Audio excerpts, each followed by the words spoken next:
Welcome back to the best Dominion cards list. This is the fourth card, the cards that cost 3 coins. You will see the lower third of this list. Rank 32, Chancellor, from the base set. Chancellor is without a doubt again the worst free cost card this year.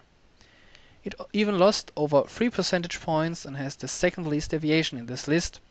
It has only one high outlier and 24 last ranks. Being in the base set, most players, like me, didn't got the use of Chancellor at first. Yes, it costs 3 coins like silver and gives also 2 coins, but it costs an action. For what? To put your deck in your discard pile? Why do I want to do that? Yeah, you can get your recently bought great cards faster. Yeah, that sounds great, but those great cards are mostly terminals and then Chancellor becomes a dead card. I think it would be a better card if it wasn't terminal. So it only shines in rare scenarios like Stash or maybe Counting House and can be very good in potion games. But if you want to get your recently bought cards earlier, use cards that put these cards on top of your deck, like Royal Seal or Watchtower or Armory. Rank 31, Woodcutter from the base set. Yeah, here's another card from the base set, and it lost a rank comparing to last year. It got 4 last places, and still a pretty high consensus. It's mostly worse than silver, as its only use is its plus buy. Sure, plus buy can be pretty important, especially in engine games, but still that makes it no power card, as you still only buy it when there's no other card that provides that plus buy. You can use it very well for a Garden's Rush, but besides that there's not really much to say about that simple and bad card. Rank 30, Develop from Hinterlands. Develop climbed up another rank as it switched places with Woodcutter. It gained a lot of points, but there seems still to be a lot of disagreement about its placement.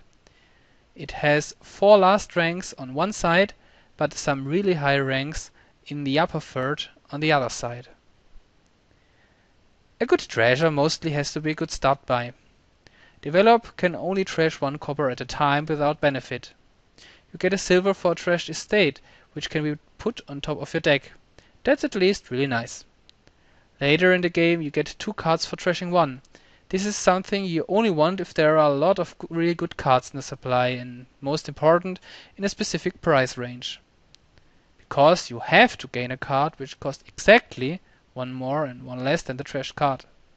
Those cases are rare, but when it is one of those cases, Develop can be pretty good. It's good with 5s and 7s, like developing a gold into a King's Court and a Wharf, putting both on top of your deck. In the end of the game, you want victory cards. Developing a silver into an estate and a Silk Road can be really nice, for example. But you have to put them on your deck. Really nasty. So be sure to end the game this turn. So it often fails in being a good treasure. You have to see it as a gainer instead, in a lot of cases, instead of a treasure. That's something that makes it really tricky to play.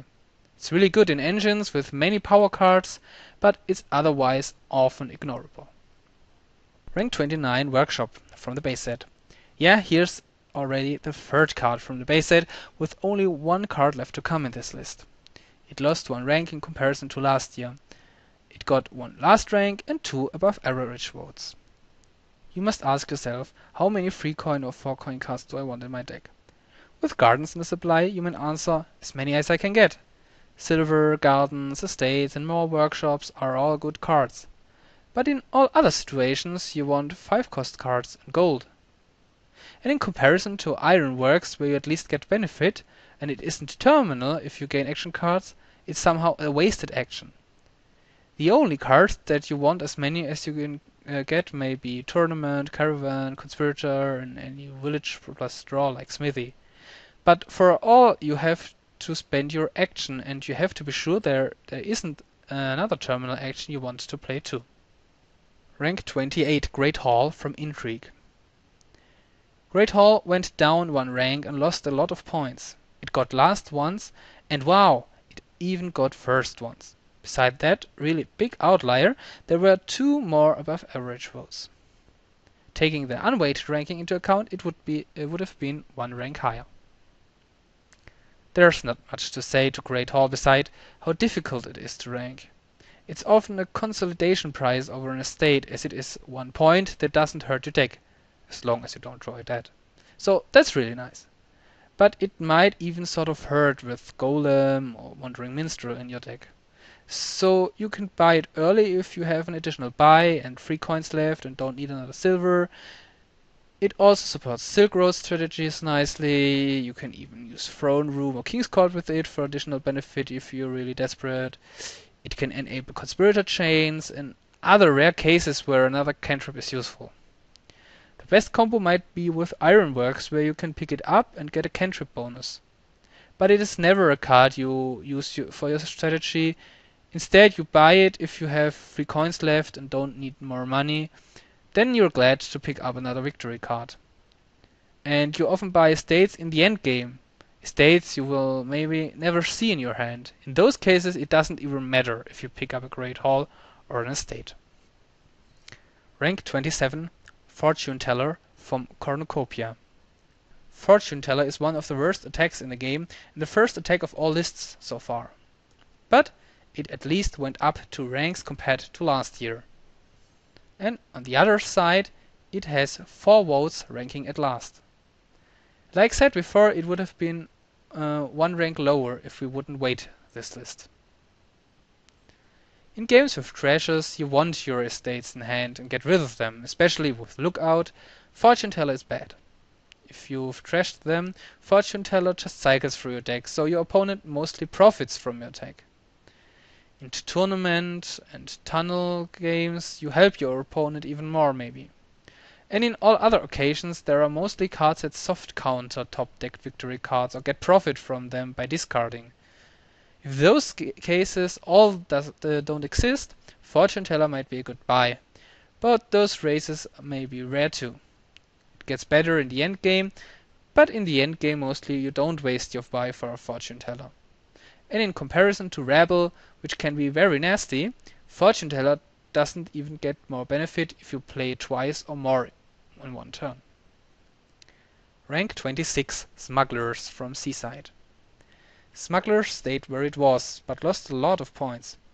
It gained a little bit of consensus, but is still the card with the first highest deviation in this list. This shows the 8 above average votes. It is overrated by newer players, because it would be 1 place higher in the unweighted ranking. Why this high deviation? First, its strength depends on the board. Second, with Smugglers, the luck factor is high. If your opponent has bought a card which you don't want, it's a dead card, especially later in the game where he buys only provinces. And with Smugglers in your deck, you have to commit to the strategy of your opponent and have a hard time getting better than him. Smuggle gold early or smuggle an additional duchy, especially with Duke, in the late game is really nice, but with a supply with many terminals, you rather buy the good terminals and money instead of wasting your action for getting another silver or another terminal you won't be able to play. But if there are many cantrips and you're going to build a neat engine, Smugglers can be a really good buy. And if you're not going first, you can compensate this disadvantage. King's Courting a Smugglers can also be very strong in a good running engine. We can say Smugglers is very board dependent and can be a very good buy on some boards, especially if you're not going first. Rank 25, Loan from Prosperity. This is the first Prosperity card so far. Loan lost a rank and even more points than Smugglers. Its median dropped more than 10 percentage points. Its deviation on the other side pretty much stayed the same. It was voted 10 times above average and 4 times last. Like said before, it would be even 1 rank lower in the unweighted ranking. You can trash without spending an action, that's always great. It also gives at least 1 coin, which is no big deal, but is still better than trade route early. And you don't need to trash a card from your hand, so you have still 4 cards in your hand you can play. Seems great so far, right? But there's also a problem. It involves a luck factor, as it may find every time you're only silver in your deck, which you even can't play in your next turn. And may discard all your good power terminals at the same time. Also, it's limited to treasure cards and therefore basically to copper. So it has advantages and disadvantages, and some may evaluate the advantages higher, while others seem to do it vice versa. Masquerade alone is better than Masquerade Silver on rank 63 of the best openings. Rank 24 Wishing Well from Intrigue. We now make a bigger gap of 6 percentage points and come to the medium level cards, where 3 cards are very close together. The first one is Wishing Well. It lost even 2 ranks, but not so much points. It was voted 7 times above average and got 1 last rank. Wishing Well is both a high skill and a high luck dependent card. How is that possible? First, it's a cantrip, so it rarely hurts. But if you don't guess correctly, it does you no good, and you've rather bought a silver. One problem is that you have to guess the second card, so that cards like Spy, Lookout, that seem to synergize, actually don't work.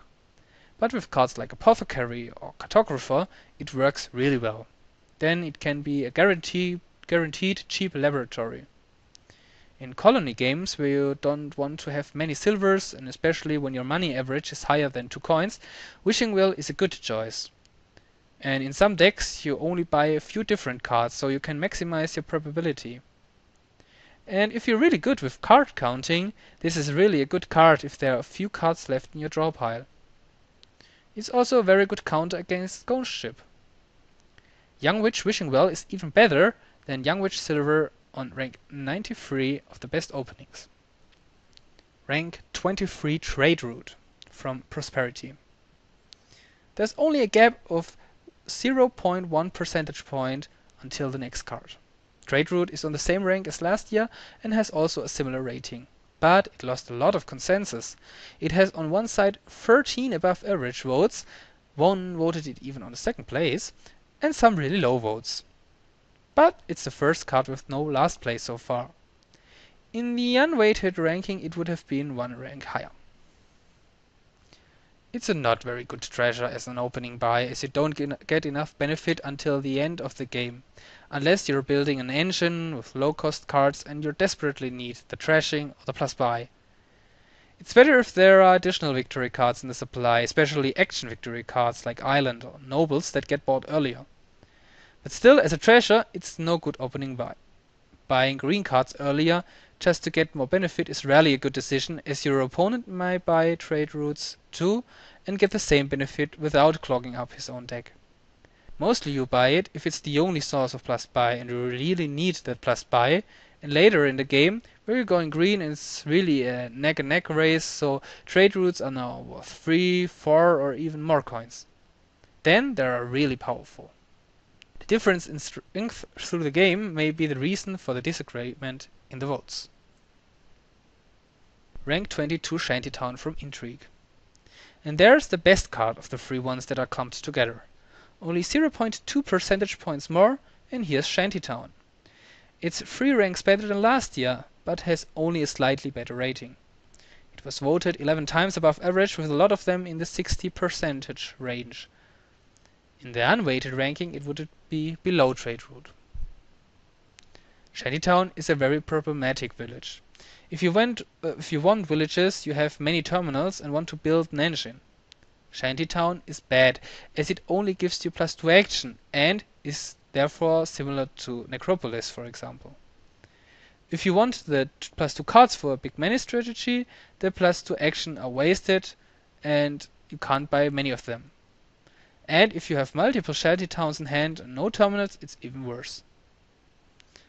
The best use is to minimize bad draw luck when you have many terminals, but you have the bad luck not to draw them with your village. Then you have a second shot to draw them with your +2 cards. And if you have 2 Shanty Towns and 1 terminal in your hand, it's not so bad after all. Play your first Shanty Town, then your terminal, and then you can play the second one and hopefully draw more terminals. But the raw benefit is in this case the same as you would get out of a normal village.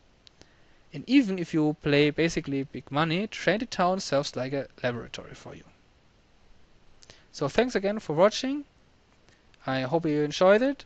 This was the first part of 3 parts of the free cost coin cards. I hope I get the second part up soon. I appreciate all comments. Please give feedback. Until next time. Bye.